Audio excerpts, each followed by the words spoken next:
Dios te bendiga, Dios te guarde, espero estés bien junto a toda tu familia y quiero compartir contigo una pregunta que me llega esta semana por una de nuestras hermanas, ¿verdad?, de la iglesia, que ella tiene una inquietud, ¿verdad?, una pregunta acerca de qué pasa cuando nosotros fallecemos, qué pasa con el alma o el espíritu, la parte espiritual del creyente cuando fallece. Esa alma, esa parte espiritual queda dormida, queda en sueño, queda en inconsciencia hasta que Jesucristo regrese por nosotros, su iglesia, y entonces nosotros resucitar en cuerpos glorificados, o esa alma está completamente consciente. Bueno, lo que la palabra del Señor nos explica y nos dice y nos enseña es que sí, cuando toda persona, independientemente sea creyente o no sea creyente, toda persona, toda área espiritual, toda alma, todo espíritu que nosotros tenemos, ¿verdad?, pasa a la conciencia, y es a lo que se llama el lugar intermedio.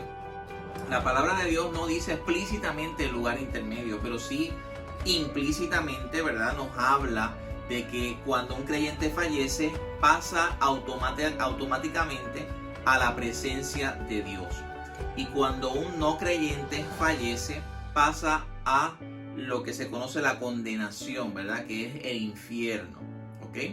O sea que toda persona que ha fallecido tiene completa conciencia actualmente. ¿Cómo nosotros probamos esto? Pues mira, hay muchos ejemplos, ¿verdad? Y te voy a dar uno. En Mateo capítulo 17 habla de dos personajes bíblicos del Antiguo Testamento, que es Elías y Moisés, ¿verdad? Que ellos estaban conscientes, ¿verdad? No estaban inconscientes, ¿verdad? Son espíritus conscientes luego de haber fallecido. En el caso de Moisés sí falleció, pero en el caso de Elías, ¿verdad?, fue arrebatado, ¿verdad?, a los cielos. Eso nosotros lo conocemos. También vemos un caso, una parábola, ¿verdad? Tenemos que tomar con cuidado las parábolas, pero vemos un principio, ¿verdad?, en esta parábola del rico y Lázaro, en el cual tanto Lázaro como el rico estaban conscientes. O sea, luego del fallecimiento de ambos estaban conscientes. Uno estaba en la presencia del Señor y el otro estaba en condenación. Vemos entonces también en el Nuevo Testamento el apóstol Pablo hablando específicamente en dos pasajes. Segunda de Corintios capítulo 5 dice que estamos en el cuerpo, estamos ausentes del Señor. O sea, sabiendo que entre tanto que estamos en el cuerpo, estamos vivos en esta esfera terrenal, estamos ausentes del Señor. Pero confiamos y más quisiéramos estar ausentes del cuerpo, o sea, haber fallecido, y presentes al Señor. O sea, que al momento del fallecimiento, al momento de la muerte, estamos presentes en la presencia de Dios. También lo vemos en Filipenses capítulo 1, versos 23 y 24. Cuando dice el apóstol Pablo, teniendo deseo de partir y estar con Cristo, lo cual es muchísimo mejor. Y obviamente estar con Cristo, ¿cómo? ¿Consciente o inconscientemente? Cuando nosotros estamos en inconsciencia, no sabemos dónde estamos. Quizás a ti te han operado, a mí me han operado varias veces, y cuando nos ponen la anestesia no sabemos nada, absolutamente nada. ¿Y cómo yo voy a estar con alguien si no sé nada, si no tengo conciencia? Filipenses y Segunda de Corintios nos dicen claramente que hay una conciencia, aparte de los ejemplos que te di, Lázaro y el rico, y Elías y Moisés. También vemos en Apocalipsis, que aunque Apocalipsis es un libro simbólico, ¿verdad?, apocalíptico, vemos que las almas que clamaban en el altar, ¿verdad?, clamaban por justicia. En Apocalipsis capítulo 6, verso 9 y verso 10, y clamaban a gran voz, diciendo: ¿hasta cuándo, Señor? Son almas conscientes, que obviamente sabemos que el lenguaje de Apocalipsis es uno simbólico, pero presenta un principio, hay una conciencia al momento de la muerte. Es importante que entendamos que cuando Jesucristo regrese, todas las personas, absolutamente todas las personas resucitarán, ¿verdad?, que es lo que se llama la resurrección postrera. En Eclesiastés capítulo 12, verso 14 dice: porque Dios traerá toda obra a juicio juntamente con toda cosa encubierta, sea buena o sea mala. Juan capítulo 5, verso 28 y verso 29 dice: todos los que están en los sepulcros oirán su voz. Fíjate cómo dice todos los que están en los sepulcros oirán su voz. y los que hicieron lo bueno saldrán a resurrección de vida. Muy bien, aquí estamos hablando de 1 Tesalonicenses capítulo 4, que dice que los muertos en Cristo resucitarán primero. Luego nosotros los que vivimos, los que hayamos quedado, seremos arrebatados juntamente con ellos para estar siempre con el Señor. Ahora bien, cuando Cristo regrese, existirán dos resurrecciones. La resurrección de los creyentes, que está aquí en Juan capítulo 5. Los creyentes oirán su voz. O sea, esa alma, si yo fallezco, esa alma mía que está en la presencia de Dios, sin cuerpo, porque todos están sin cuerpo, fallecidos están sin cuerpo. Cuando Cristo regrese, regresa con sus santos, ¿verdad? Con los santos ángeles, pero también con los santos, ¿verdad? Que hayan fallecido. Y esos cuerpos de los sepulcros resucitarán en un cuerpo glorificado. Esa alma se va a unir a ese cuerpo y va a ser algo completamente sobrenatural. Y entonces tendremos un cuerpo glorificado, que es lo que se conoce en el cristianismo como la glorificación. ¿Okay? Primeramente, cuando nosotros conocemos al Señor, es la regeneración, hay un cambio. En todo el periodo de la cristiandad hay una santificación, ¿okay? Que estamos santificados, ¿verdad? En Él. Y al final de los tiempos existe la glorificación, que es eso, ¿verdad? Pero cuando Cristo regrese, también los que no le hayan conocido van a resucitar también. Dice aquí, saldrán a resurrección de vida, Juan capítulo 5, verso 29, mas los que hicieron lo malo a resurrección de condenación. Hay dos resurrecciones. Romanos 14, 12 dice, de manera que cada uno dará cuenta a Dios de sí. O sea, que cuando una persona que no conoce al Señor fallece, va al infierno, ¿verdad? La condenación, pero no es su estado final. Su alma está condenada, pero al final de los tiempos resucitará para una condenación peor. ¿Okay? Y nosotros, los creyentes, cuando fallecemos, nuestra alma, nuestro espíritu, ¿verdad? La parte espiritual de nosotros va al Señor, la presencia de Dios, gozándonos con Cristo, pero esperando la glorificación, esperando su venida para que seamos glorificados, tengamos un cuerpo nuevo. ¿Okay? Ahora, hay algunas objeciones. Por ejemplo, hay algunos hermanos, ¿verdad?, de otras denominaciones que dicen que existe lo que se llama el sueño del alma. Y ellos interpretan que cada vez que la Biblia dice, especialmente en el Nuevo Testamento, dormido, durmió, está dormido, Lázaro está dormido. O por ejemplo, cuando dice que Esteban lo apedrearon y fallece y durmió.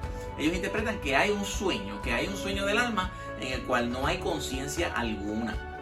¿Okay? Pero lo que viene sucediendo con esto es que esto está hablando del cuerpo, no está hablando necesariamente de la parte espiritual. Ya hemos visto que la parte espiritual, vemos espíritus, ¿verdad? Personas fallecidas con conciencia, como dijimos anteriormente, Elías, y dijimos también el caso de Moisés, el rico y el Lázaro, que es una parábola.